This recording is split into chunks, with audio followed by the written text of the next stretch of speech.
Hi everybody, my name is Louis Strong and welcome back to Season 2 of Headstrong, a podcast where I sit down with a variety of well-known individuals in the public eye to talk about their life, their careers, but most importantly their struggles and vulnerabilities to hopefully get you on a path to becoming headstrong.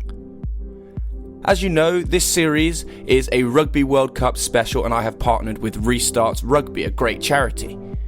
I hope you enjoyed the first episode and you also got to listen to Damien Hopley, Group CEO of Restart Rugby and the Rugby Players Association last week. This week, I sat down with Welsh rugby player Alex Cuthbert. Alex has had a great rugby career to date, but not without a few hiccups here and there. And at the beginning of the 2018 season, Alex moved out of Wales and signed for Exeter, which made him unavailable to play for Wales again and at this Rugby World Cup. Not only did we talk about this, but we also talked about a few other experiences in his career where he was left in a very fragile mental state. So I hope you enjoy this episode. Alex, thank you so much for taking part in the podcast. Really appreciate it. And it was actually so refreshing and easy to communicate with you and kind of get you on board on the podcast. So thanks for messaging the Instagram page as well. No worries, yes. Just wanted to see, what you're about and wanted to get involved and, just sort of see what Headstrong was about. And like I said, it's good to be involved. I'm glad you made your effort to come up and see me in Exeter. So what actually drew you to the page when I followed you first? Obviously, I popped up as a follower, and we've been doing a lot. Obviously, talking about mental strength and stuff in training, and we're actually myself and a partner of mine were designing an app, and we're sort of going towards that mental well-being and fitness and strength and whatnot. And I just thought it might be a good idea, get a bit of exposure myself, and maybe we could help each other. And I'm gladly it's worked out, hopefully. Yeah, definitely. I mean, whilst this podcast is definitely about Alex Cuthbert, you and your experiences, and therefore your kind of mental strength and stuff, to hopefully help the listeners, I can't help but kind of start with how there's been quite a lot of Welsh press recently, notably with the Osprey Scarlets, Gareth Thomas and Rob Howley. It's quite rare for that all to have all come at once, I suppose. I think in particular my listeners would kind of like to know your thoughts on whether, if all this press might hinder the boys out in Japan, whether this might dominate some of their thoughts.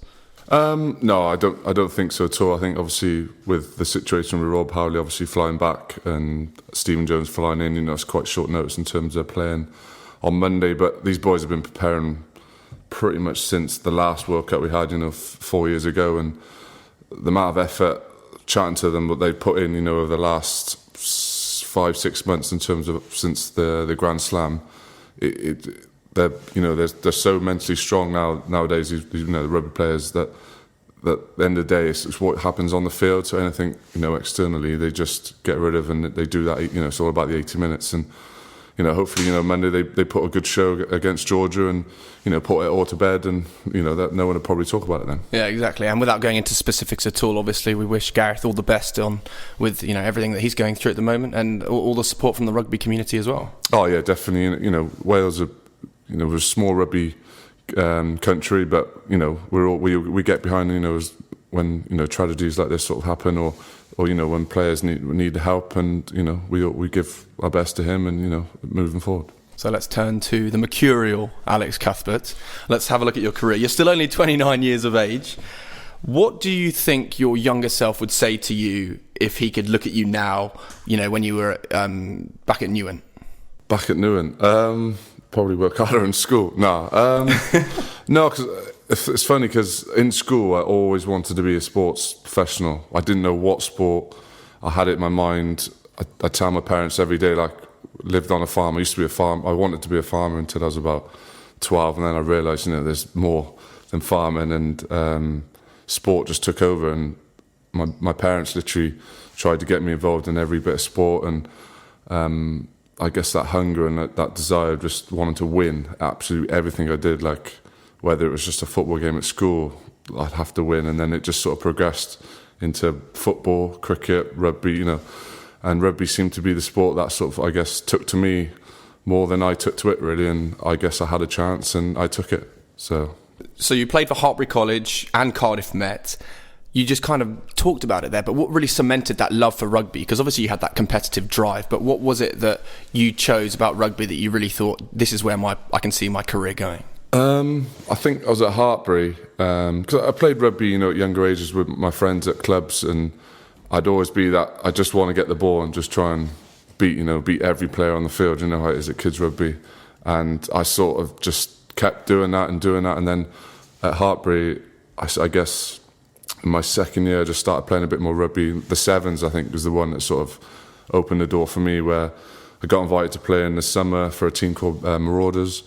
Played for them, and I guess I was just doing what I was doing when I was a kid, just getting the ball and hopefully, being the fastest on the field and running around and scoring tries. And I guess that opened a few doors. And then I had quite good people around me. Like my parents had a good coach with that Marauders and at Hartpury as well. People like Sean Lynn and people that put me into the right doors. And I guess I just took them when they were there. So how old were you when you made that decision? Or when you first played that with the sevens team?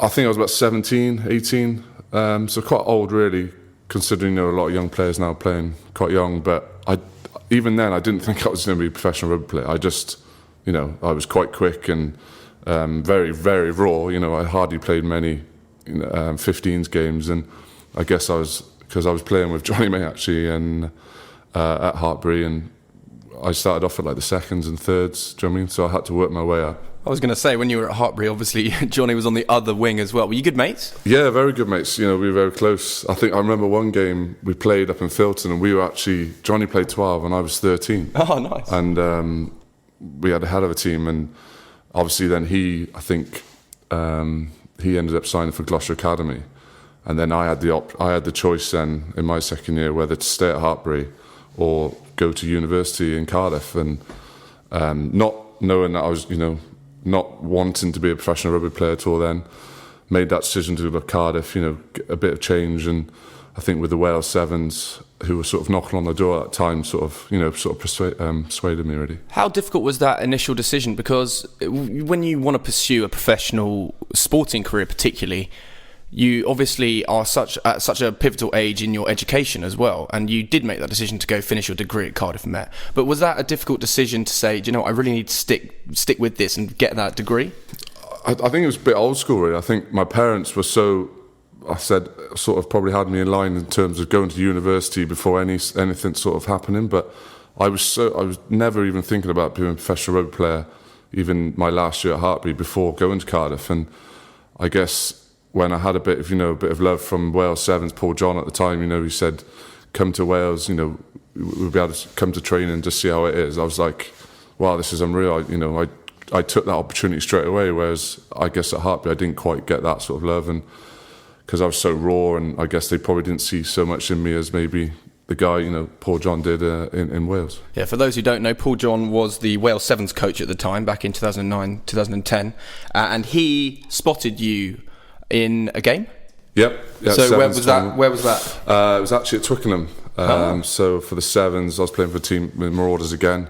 It used to be invitational teams. There were loads of Premiership teams. I think we played Harlequins, and we lost to like London Irish, I think, and a couple of other games. But there were England coaches there, Wales coaches, and Paul John was the one that made a lot of effort with me then, and that sort of made my decision. That's quite a big stage, I suppose, knowing that you had all these individuals watching you. Did that add pressure to the games themselves already, knowing that you've got these coaches and scouts watching you for potentially your future as a professional rugby player? It was weird. I think because I was so young and just probably a bit naive really, I didn't know what the situation was. I just went out there and played. I was like, I'm playing on Twickenham. Do you know what I mean? I just got the ball and I just did what I'd done all that summer in the Sevens, and I loved it. I enjoyed that sort of, that feeling of, being that try scorer, the guy that they want to go to and be it. And in terms of pressure-wise, I didn't really know that I had these people watching me, he has to play well there, or, I hope he does well, that we can, pick him for further competitions. So how did Paul take you to that next level? How did he approach you after that tournament? Well, I said obviously we mentioned me going to Cardiff Met, and he said, well, if you're going to Cardiff Met, then you can come to our training, which was every Wednesday up at the Vale of Morgan with the Wales Sevens. And I think I was still in the under-20s as well. So I did a couple of sessions with the under-20s at the time. And then literally trying to do uni and sevens was probably the hardest couple of months I've ever, in terms of my rugby. Doing all these fitness sessions, but then obviously trying not to go to revs on a Tuesday night, when in uni. But I managed to do it, and I got the opportunity when Paul picked me for Dubai and South Africa at the time for the first Wales series, which That's was awesome. That must have been. How old were you then?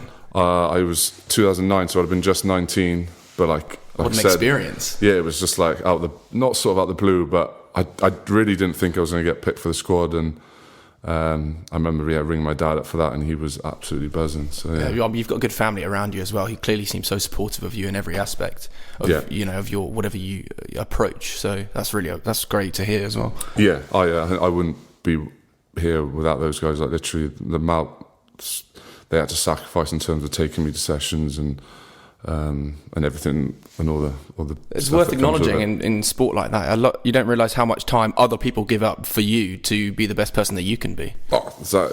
It literally doesn't take you until you probably get quite a bit older until you realise what they do have to offer. And I guess in terms of, I know some boys getting a new family now with kids, they actually sort of realised it then in terms of what their parents did for them. And they're like, geez, it does sort of make you step back and realise that they do an awful lot, really. It's like a feeling of responsibility, I suppose. I don't want to talk about kids just yet with you. I know what you mean. Going into games, I felt more pressure of, representing them and making them proud rather than I didn't care about anyone else. It was just about making them proud more than anything, really.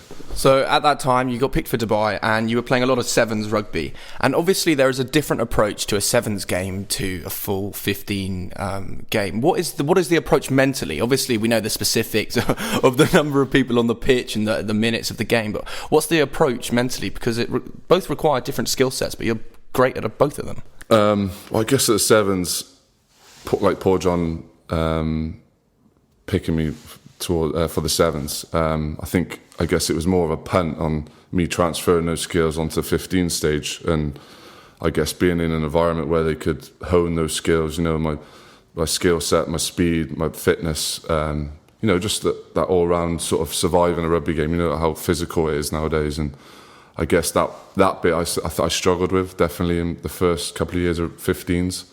But in terms of my speed and I transferred that quite well into my first couple of years in 15. So you had the raw physical ability, but was there a different approach, when you went out on the pitch, or was it just game by game mentally saying, I'm going to go up there and I'm going to be the best, like you said? Yeah, literally, you have to think that I was going in games real confident, like I wanted to get a touch early doors. I was, beat a defender straight away, and then I was just 100% in the game then. I suppose that settles the nerves, doesn't it? Yeah, exactly. But I feel like that may have been a bit of a disadvantage in terms of as I got older, I was probably a bit more of a confidence player.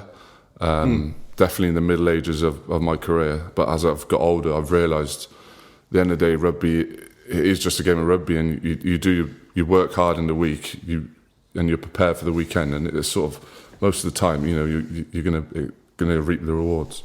And in 2011, you were signed for Cardiff Blues. So you were going to go make your professional 15 debut. And then the year later, that was domestic professional rugby. Then the year later, you were picked to play professional rugby for Wales. And then the year later, you're in the Lions squad. That is a serious escalation in such a small amount of time. How did you cope with those pressures in such a short amount of time?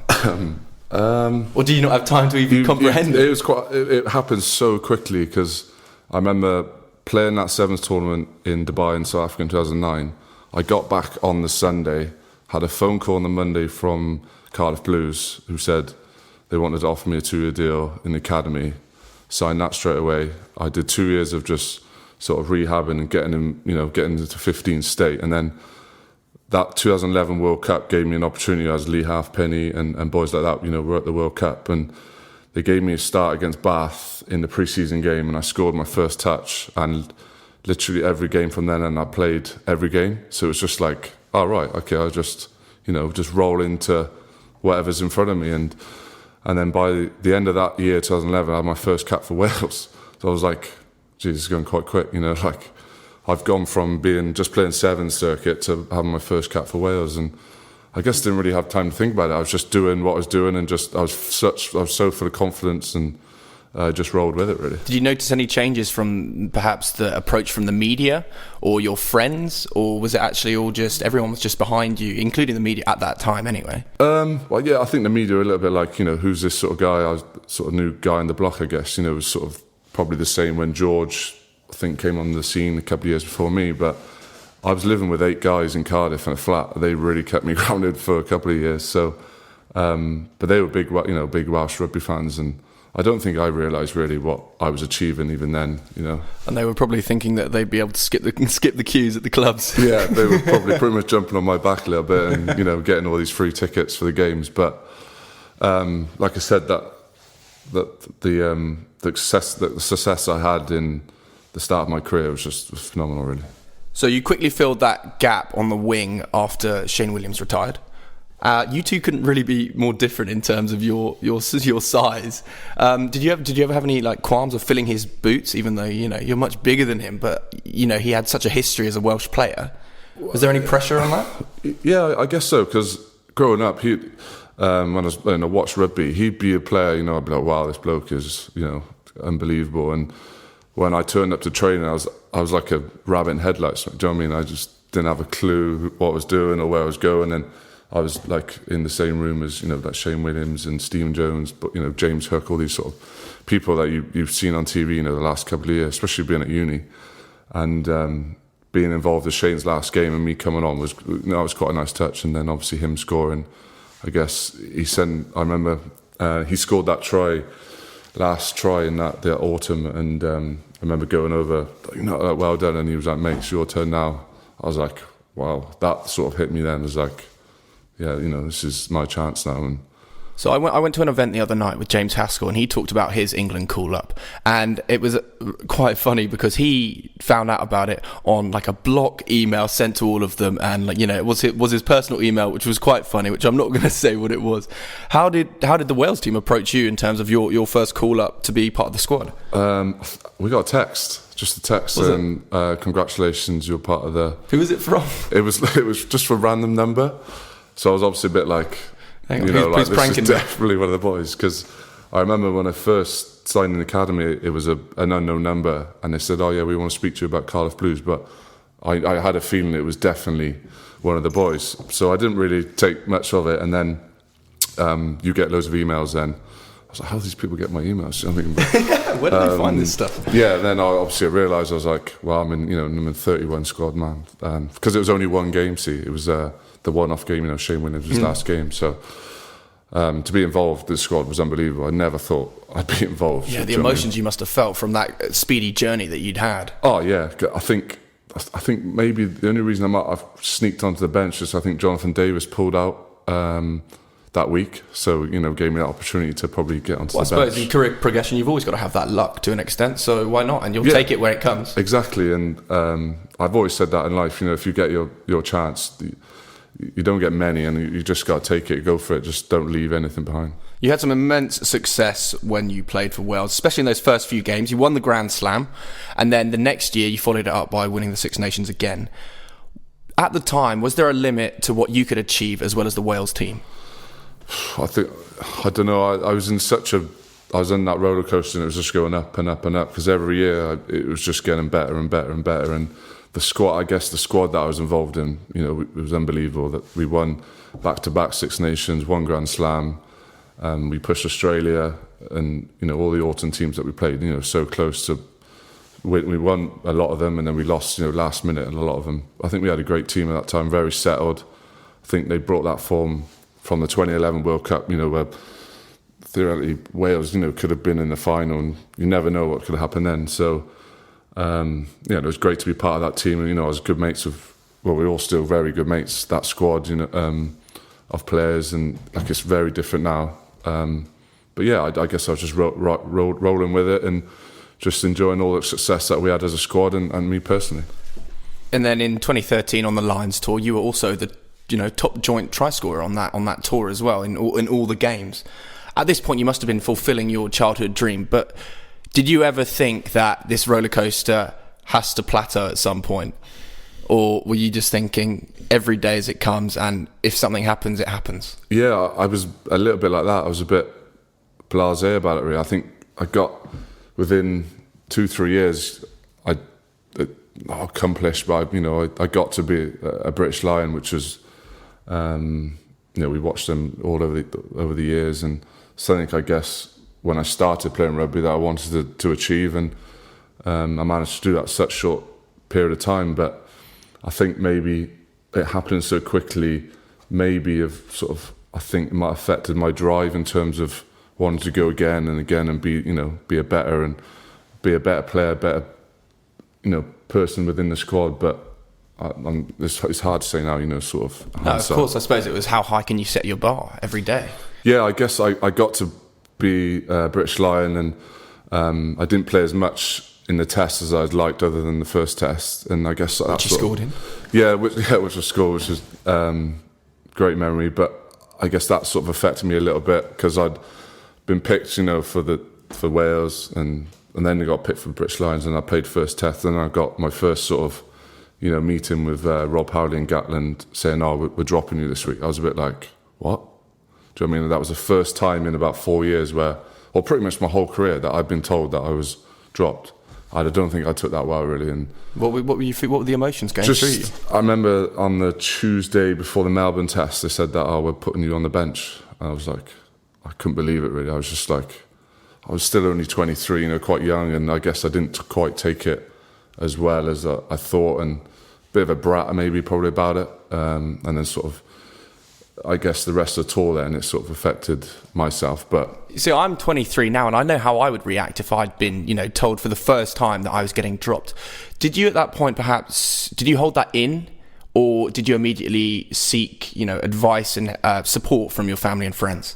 Yeah, around my parents, but I wouldn't say I went out to get help in terms of like. Do you bottle it up then a bit? Yeah, I probably did, because I was pissed off. Do you know what I mean? I don't know if I can say that, but yeah, that's fine.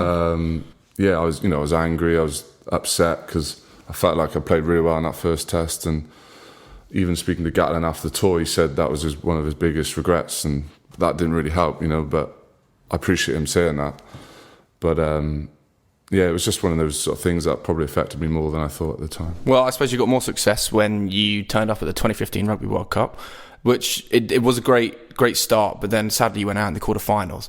And I have heard you say before that you couldn't face doing a lap of the pitch with the team because you felt you blamed yourself for what happened.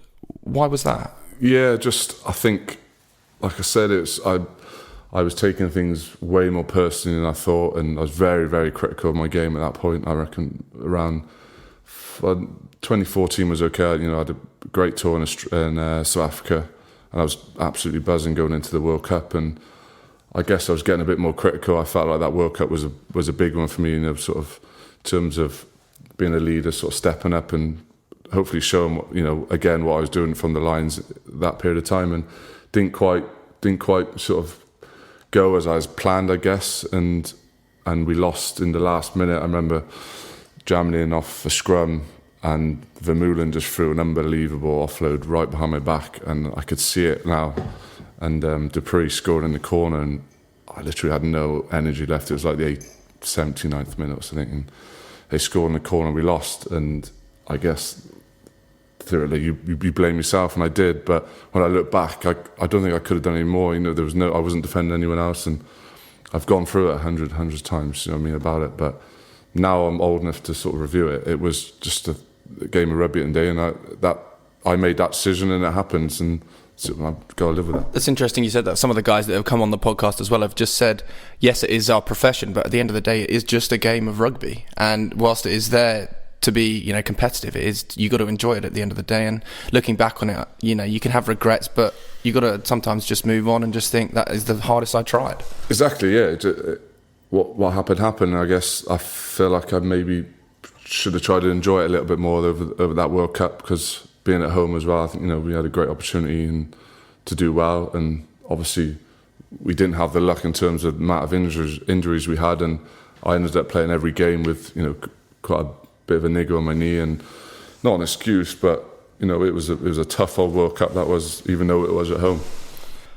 It started getting to at this point where even Patriots of Wales became a little bit vocal and started criticising you on social media. How did this leave you feeling? Did you feel insecure about it, or because I know at first you weren't fully aware of the extent of what was happening, but when you started finding out maybe a little bit more detail, how did that make you feel? I guess this is where social media has its downfalls. I definitely read way too much stuff that I probably should never have read, and I guess that sort of affected me then in terms of not really, I was going into games of rugby where I didn't enjoy it at all. I wasn't enjoying going to training. Then it was affecting me at home. Do you know what I mean? It was just, and then I knew it was quite bad when my mates would text me saying, "Oh, you're all right," and I was like, "What do you mean?" Because in terms of the social media frenzy that people had online, and then I got to a point, I think, where I just that's had enough. So I deleted Twitter, I blocked everything on Instagram, and I just sort of took myself away from it. And then gradually, I started building myself back up with a bit of help, and I just started enjoying rugby then, and that's when I made the decision to leave Cardiff and Wales and pursue a career elsewhere. So just coming on, we'll come back onto your departure from Cardiff in a bit. So, but what's your approach to social media today? And I suppose also, before important games and tournaments, because obviously you're back on it now, you've found your feet again, and playing some of the best rugby you can. But what's that approach to social media, and how does it affect you now? I think it was a good saying that one of the boys said, when you play, you read the good stuff when you play well, but then you never read the bad stuff when you don't read the good stuff when you play well, really, I guess. And then, because then you automatically just think if you play bad, you have to read that as well. I think so I got into a situation where after games, if I didn't feel like I played quite well, I wouldn't go on social media. But now I'm just like, I've got to a point where at the end of the day, like I said earlier, at the end of the day, it is a game of rugby. If I haven't played that well, It's just one of those things, I can imagine footballers going through it, 10 times worse.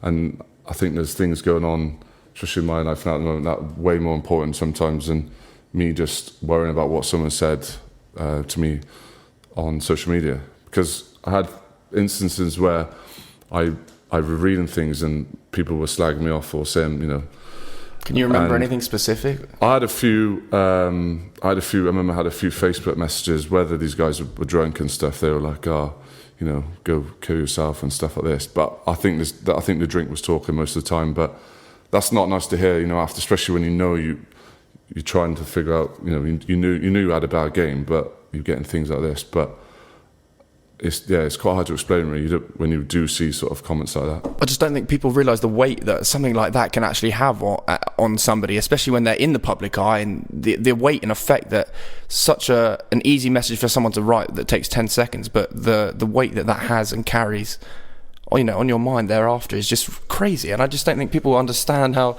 severe it is. It's way more severe than people think. I think you could be one of the strongest mentally tough people, but I tell you now, a comment like that, it's quite hard to get out of your head for a while, and for someone just to take 10 seconds to say that, it certainly affects you. And not only does it affect me, but like say in the public eye on Twitter, I got family, that family will read that, and you can imagine they're going to be way sort of on worse than what I was probably feeling, and then once I find out they've read that, then that makes me even worse. Do you know what I mean? That it was a sort of spiral for a year or so, and I literally wanted to just get out of rugby at that time. I remember saying, I don't know if I can, I remember saying to the Warren and the coaches that, I've had enough. I want to just quit Wales rugby. That was what I was thinking at that time, and you just get in that hole, and it's very, very hard to get out of. So you deleted social media then. So what was it that kept you involved in the sport? Was this around the time when you wanted to move?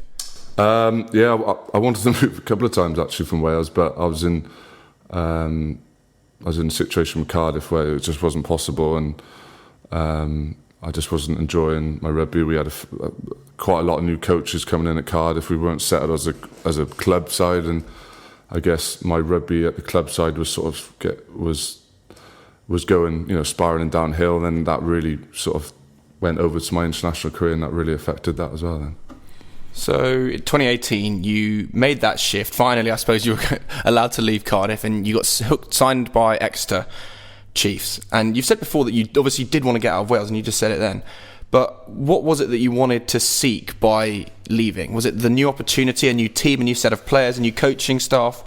What was it that made you think that this is the next opportunity for you?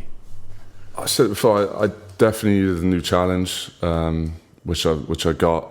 And I think I just wanted to get out of Wales. Was it the change of scenery that kind of you thought might affect that mental approach to rugby? Yeah, I think so. I just wanted to get out of that bubble where I lived in the middle of Cardiff, and I remember being after 7 Wales games, I didn't want to go to the shops. I didn't want to be seen. I just wanted to be in the house, close the curtains, and just ignore everyone. And I guess I had that opportunity when I spoke to Rob and Ali to come to the Premiership, and I just went bang, grabbed it straight away, and I'm loving every bit of it, and I'm enjoying my rugby. Got a great family loving it, great set of boys down here that I enjoy being with, and I'm loving every minute. Hi everybody, sorry to interrupt the podcast. Just a quick word from our 2 sponsors. Headstrong is very fortunate to have found 2 amazing sponsors and supporters for Season 2 of Headstrong, the Rugby World Cup special, forming a brilliant partnership between Headstrong, our chosen charity Restart Rugby, and themselves. They cover between them all aspects of global insurance, and both have strong historical ties to the wider rugby and well-being communities.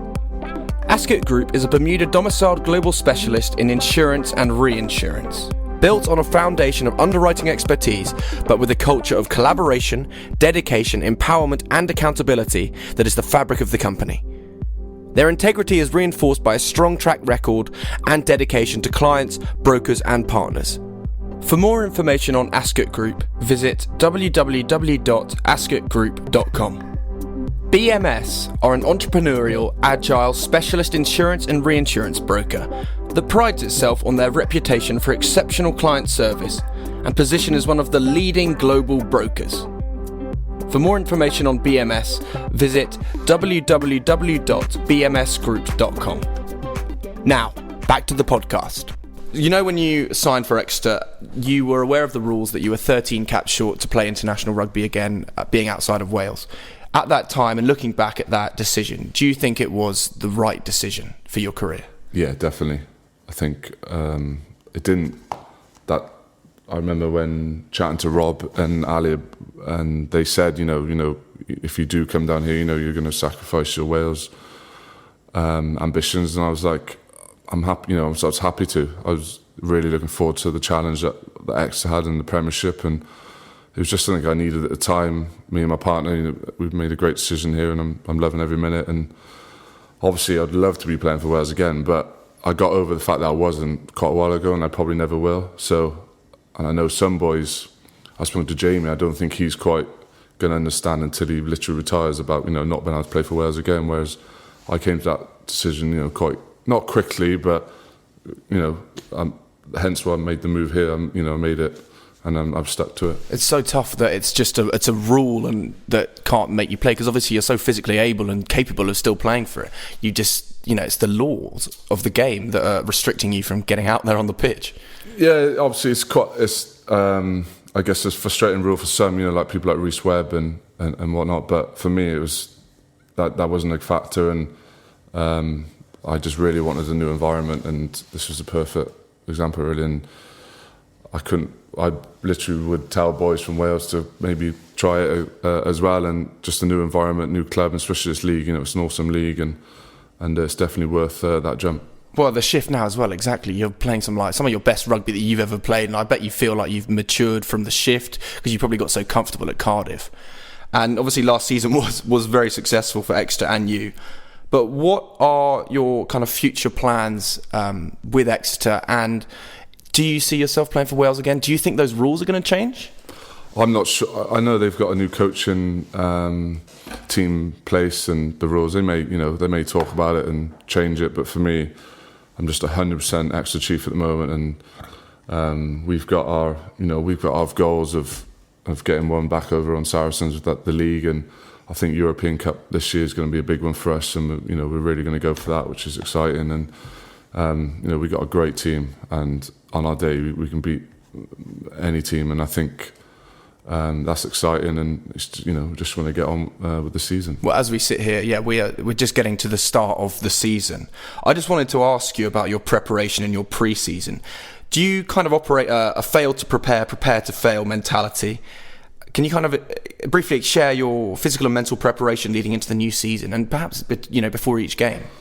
In pre-season, I just go, because we do blocks of four weeks, and at the start of them, I just tell myself, just go as hard as you can for as long as you can, because in sessions, this is sort of the goal that they say in the sessions. You go as hard as you can, and if you can't go anymore, we'll pull you out. And then obviously it just filters down to the youngsters, and it just ups everyone at another level. Obviously, this pre-season's a very, very long one, which is quite hard to, I guess, and a hot one. And a hot one, yeah. It's probably more mentally, really, just turning up every day and giving it 100%, knowing that you're absolutely, shattered. But you reap the rewards when you're playing in the middle of June, which is when the final is. These are the sort of sessions like the boys had today, which one of the toughest sessions the boys said they had, and they're the ones that you put in the bank for those sort of big occasions. Is the downtime really important for you as well? Coming off the training field and having your own time to kind of recuperate and prepare, not only for the next day, but for the upcoming game weeks and stuff? Oh yeah, definitely.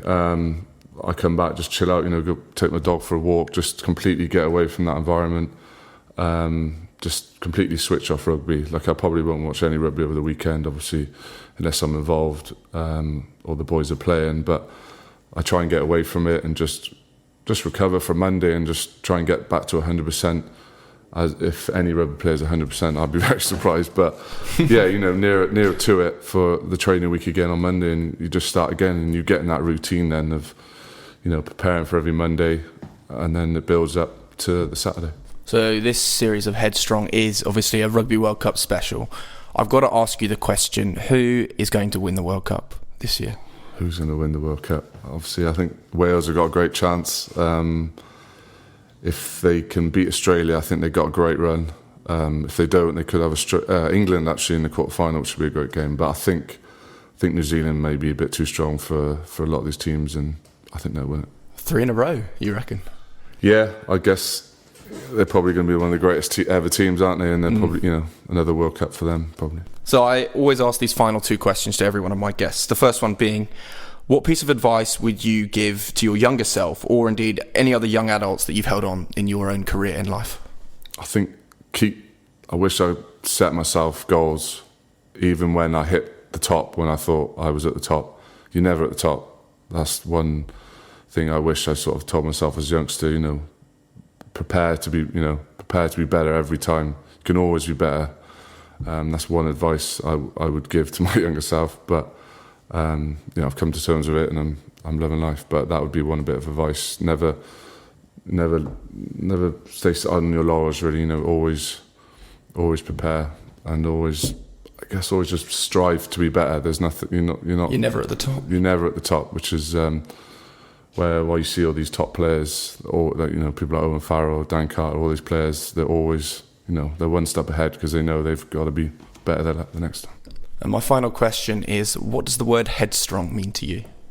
Headstrong to me means mentally just resilient, I think, in terms of what's thrown at you, whether it's from social media, fans, your family, or even what you're thinking in your head yourself. We always have doubts, but at the end of the day, just go for it 100%. And headstrong I feel like that's probably a good typical word for it. That's great. Just before we finish, do you want to just quickly explain what your new app is about, and just tell us what Alex Cuthbert is going to be doing apart from rugby? Apart from rugby, yeah. Obviously, we set up the company called Fit App. It's a sort of comparison site for fitness, health, and well-being, where we sort of filter down in terms of gyms, football, golf, any sort of classes or anything to do with fitness and health and well-being. It has all the information on this app. that can help you strive in your day-to-day life, really. Well, you heard it here. Guys, go check it out. Alex, thank you so much for your time, especially during pre-season. I wish you all the best for this season. Wish Exeter all the best, being a fellow graduate of Exeter University, spending my time down here. Love going to watch the Chiefs. So best of luck with the season, and thanks so much for your time. No worries. Thank you very much. Well, that is it for episode 2 in this second series of Headstrong. I really hope you enjoyed this episode with Alex Cuthbert. I just want to say a huge thank you to him for being so welcoming and such a nice man. I've really enjoyed our chat together, and I really had a great time with him. And I wish him all the best in his second season at Exeter, of course, and hopefully we will see him in a Welsh shirt again one day. If you enjoyed this episode, as always, please do share it with your family and friends. Please subscribe to it on all the streaming platforms and also rate it.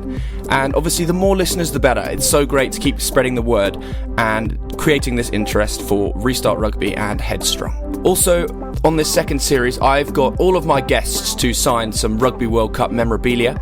So if you want to get a chance to win one of these amazing items, please go check out our social media pages where I am sharing all the information on that. I've also got a few other special guests who've signed it, including James Haskell, Danny Cipriani as well. This week as well, there is a bonus episode out with Rugby World Cup winner from 2003, Will Greenwood, so go check that out. Thanks so much, and I look forward to seeing you next week. Now I'm going to hand over to Damien Hopley to tell you all about Restart Rugby. My name is Damien Hopley, Group Chief Executive of the Rugby Players Association. Restart is the official charity of the RPA, and the charity provides crucial support to current and former professional rugby players suffering from serious injury, illness or hardship. Since 2005, Restart has invested over 1.7 million into player welfare and support by funding medical treatment, rehabilitation or disability support, financial support and emotional support, by providing a 24/7 confidential counselling service, and we're the only body in English rugby that invests in mental health support. 1 in 4 people in the UK will be affected by mental illness in any year. Rugby players are no exception, and often the pressures and strains that act as a catalyst to mental health issues are magnified for professional athletes.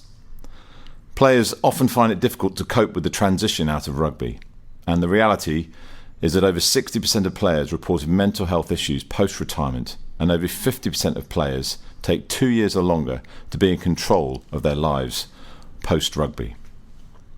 In 2008, the Rugby Players Association and Restart launched a 24/7 telephone helpline and counselling service to provide vital mental health support to those players and families that were facing struggles. 42 current and former players accessed the confidential counselling last year. More than 140 players have accessed the counselling service over the past 3 seasons. Every year, Restart spends up to £60,000 on our confidential counselling service to help support our players. Without support from donors and fundraisers, Restart would simply not be able to continue this vital support for our players. Sadly, these mental health issues can lead to devastating consequences. Suicide is the biggest killer of men under 45 in the UK, and rugby players are not immune.